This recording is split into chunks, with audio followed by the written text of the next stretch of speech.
Morning, katubigan. Okay, start to recite about the vegetable in Arabic, no? Okay, number one, the Arabic of vegetable, khudrawat, cauliflower,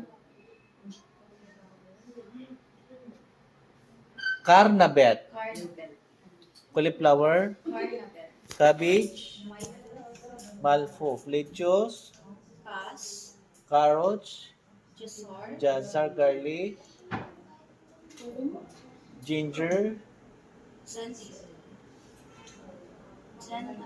gingerbread, potatoes, onion, basil, pepper, tomatoes, cucumber, khiyar, eggplant, badinjan, okra, kamiya, saluyot, squash, kara. Mashallah, congratulations, alf mabruk. Palakpakan natin.